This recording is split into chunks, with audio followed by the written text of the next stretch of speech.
In the small town of Hilltop, nestled deep within the forests of Vermont, life had always moved at a slow, deliberate pace.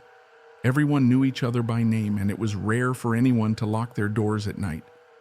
But all of that changed on one cold autumn evening when a crime shook the town to its core.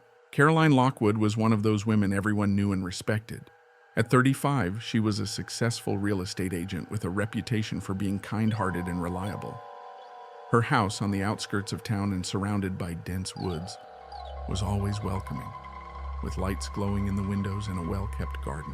But on October 12, 2022, everything changed. Caroline didn't show up for work, and her colleagues began to worry. This was highly unusual for her. She was always punctual and responsible. After several unanswered phone calls, her coworkers decided to check on her at home. When they arrived, Caroline's house looked completely normal, but no one answered the door. One of the colleagues peeked through the windows and saw her lifeless body on the living room floor. It was Caroline. The police arrived within minutes. There was no sign of forced entry. All the doors were locked from the inside, and the windows were shut. There were no signs of a struggle or violence. At first glance, it seemed like she had simply collapsed and died, possibly from a heart attack. But a closer examination of Caroline's body revealed something far more sinister. The medical examiner determined that Caroline had died from strangulation. But who could have done it, and how? The house was locked from the inside, and there were no signs of anyone else being there. It seemed impossible. The ensuing investigation plunged the police into a web of mystery. They discovered that just days before her death, Caroline had called her lawyer, urgently requesting to change her will. No one knew what she wanted to change because the lawyer, despite his promise to meet her, didn't make it in time before the tragedy. The investigation soon revealed that Caroline had been receiving strange phone calls in the months leading up to her death.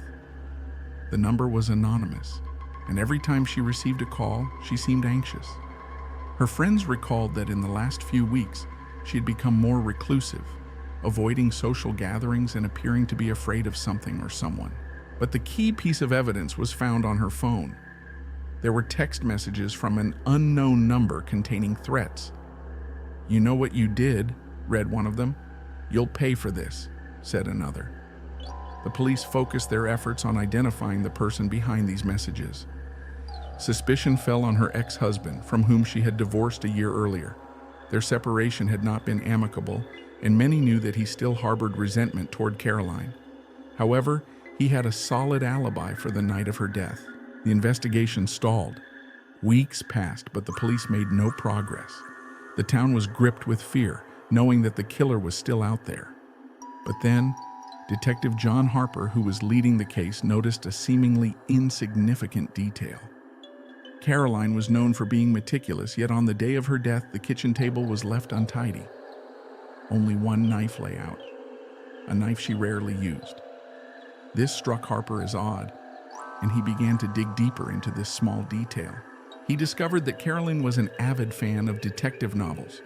In one of her favorite books, the killer used an unusual method, creating a locked room scenario to confuse the investigators.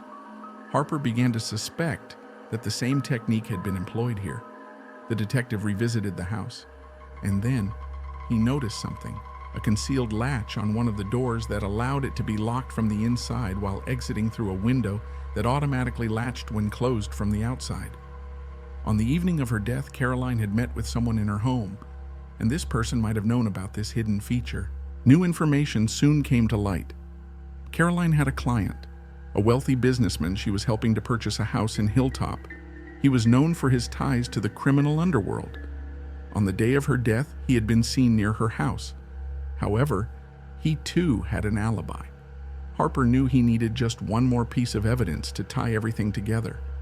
He began investigating Caroline's financial records and discovered that a large sum of money had been deposited into her account just days before her death.